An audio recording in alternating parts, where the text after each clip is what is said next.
Bam Margera was a pop culture icon in the early 2000s, whose popularity was once limited to skating in circles, but quickly rose to mainstream fame through Jackass and even eventually his own show on MTV. He had everything going for him at one point in his life: name recognition, brand sponsorships, and even a side career as a radio host and label owner. But nothing has ever been the same for him ever since he lost his friend Ryan Dunn. In fact, things got so bad that Bam Margera himself asked Dr. Phil for help. So without taking up any more time, let's jump into this week's episode of Skate Stories about the life of Bam Margera.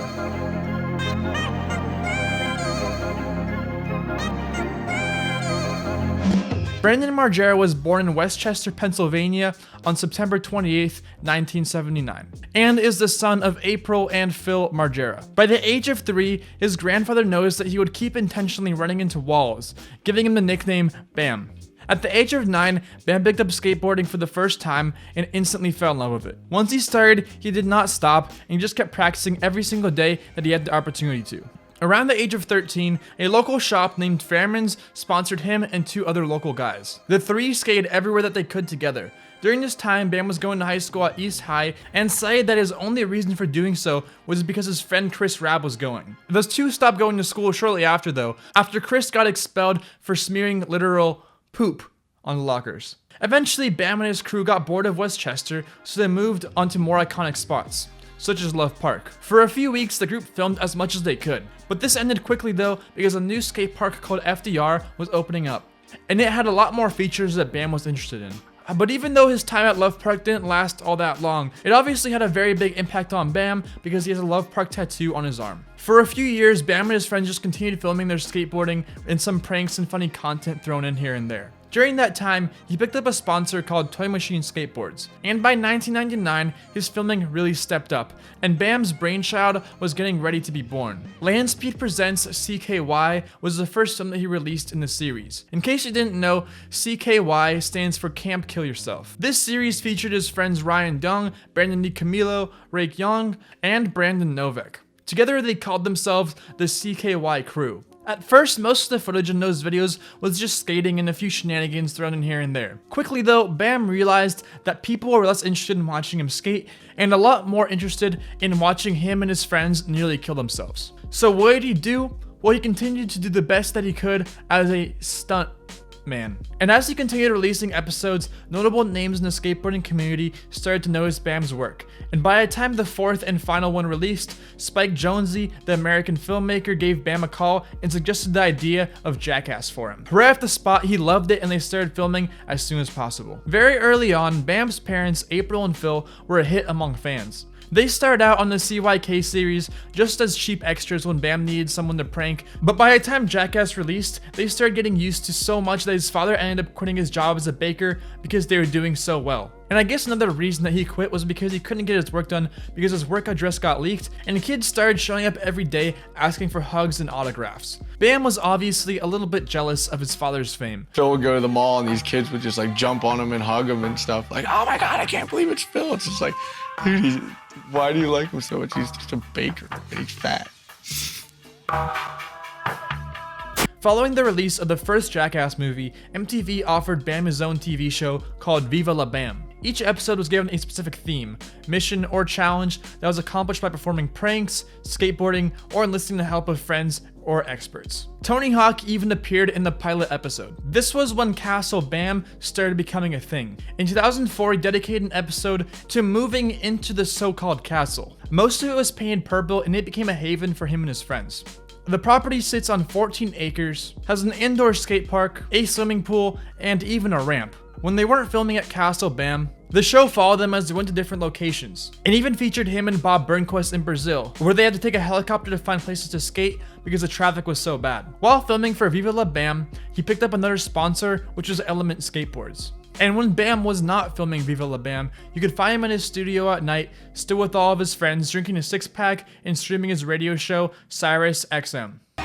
Brilliant. Like, dude, cheers to Sirius because it's the easiest thing in the world. While filming for Viva La Bam, he was engaged to Jen Reville, who was a divorced single mother 6 years older than he. She can be seen in a lot of episodes throughout the show, and the relationship ended when Viva La Bam ended in 2005.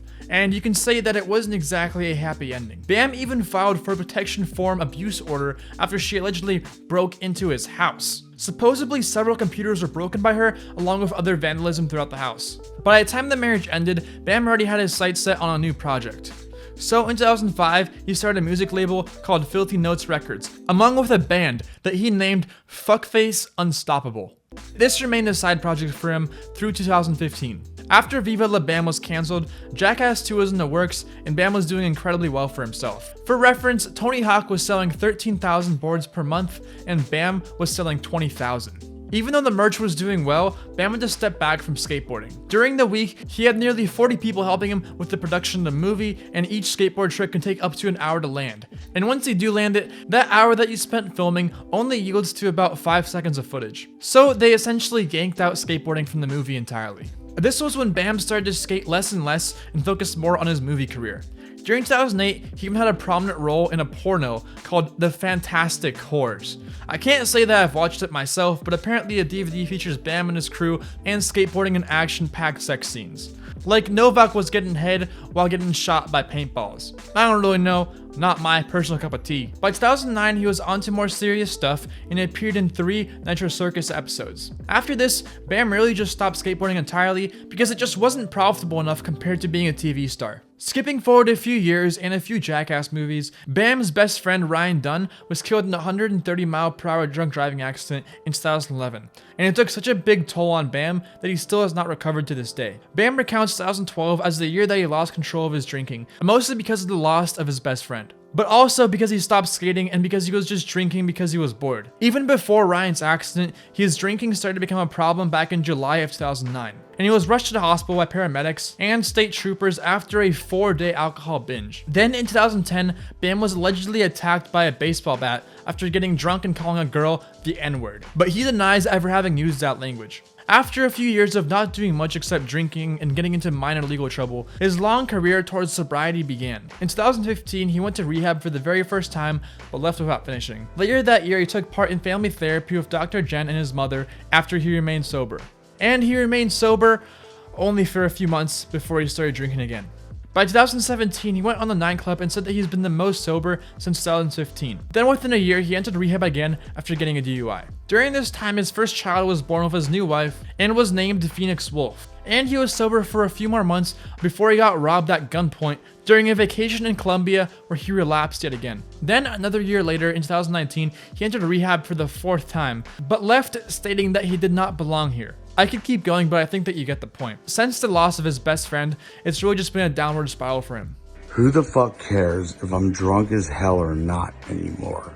He really seemed to hit a low in 2019 when he tried to board a commercial flight when an airport police officer stopped him, telling him that he was too drunk to fly. The following day, Bam posted a chain of videos on his Instagram publicly pleading for Dr. Phil to help. And as I'm sure that most of you know, Dr. Phil decided to help him out. But yet again, his sobriety did not last long, and he went through another Instagram rant on February 11th, 2021, where he admitted to breaking his sobriety. If anybody cares about me, don't go see their movie because I will make mine way fucking radder if you just Venmo me $1. Throughout the emotional video, you can see Bam crying, vomiting, and even alluding that he looked up how to tie a noose. And he alleged that Paramount Pictures have been forcing him to take antidepressants. The fallout got so bad between him and those filming Jackass 4 that the previous good friend, Jeff Tremaine, ended up filing a restraining order against Bam. And most recently, Bam has been cited in yet another rehab facility, this time inventing his own language. I want myself to be self-medicated. I want to be hated. I want to do things my way. Answer to no one except a woman to be my girl. I am picky as Hopefully, this dude gets better soon. Like, seriously. During his time battling his addictions, he had a few projects that hadn't really gone anywhere. Right after Ryan Dunn died, he shut down his bar called The Note because the city had imposed some serious restrictions that affected the business too much to continue. He also worked on releasing a documentary about his life called I Need Time to Stay Unless during 2015 through 2019, but unfortunately he never completed it. Supposedly a project just on pause for the moment, but I wouldn't get your hopes up for it ever getting released. While Bam was not known for being the greatest skater in the world, he was featured in a bunch of skateboarding content, and this really gave him the publicity he needed to become a personality, which is what he always wanted to be.